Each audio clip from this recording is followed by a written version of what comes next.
All right, folks, this is where you can learn from our mistakes by watching us do Kryptonite bloopers. I have a bunch for today, but I'm calling an audible. So you may have noticed I had my head down a lot today, more than usual.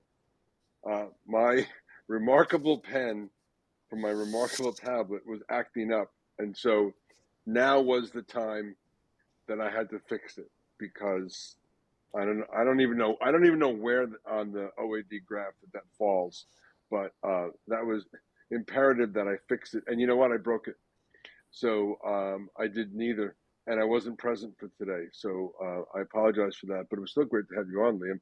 I can't wait to watch the recording, see what we talked about. Yeah, we get to see the top of your head a lot. It's nice. Yeah, sorry, big fluffy head. So that's your blooper. Was you felt like you were compelled to fix the pen today I during the don't show? know. Yeah, and I'm gonna just move my other bloopers to next week. I Will, thought you what were do going you to talk about got? the cats would be part of your blooper. I Or didn't is it see any cat? Is cats. it It plural sort or of singular? disappointed me.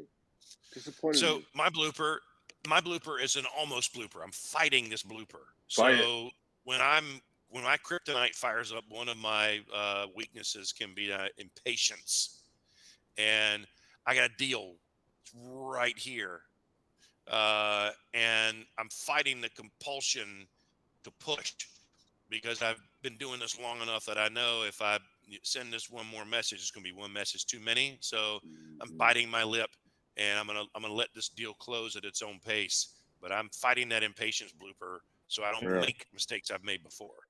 Well, maybe next week hopefully it won't be a blooper, but we will bring it up again. Liam, what do you got?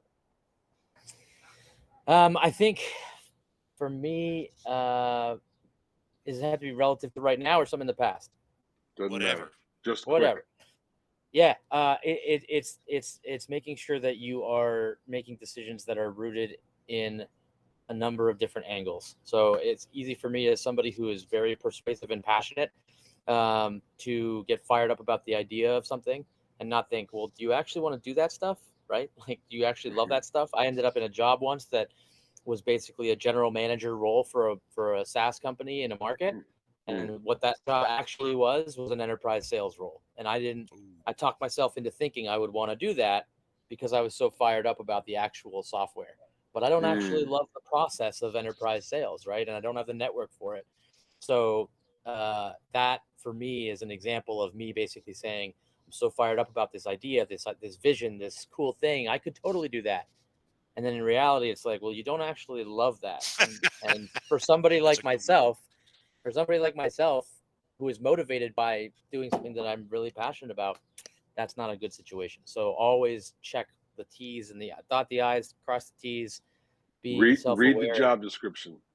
Read the job description. Now you need to head to the beach, Liam. You need to get off of this thing with us and go. Bye, you guys. Have a good week. Thank you. Bye. Thanks for having me, y'all. Bye.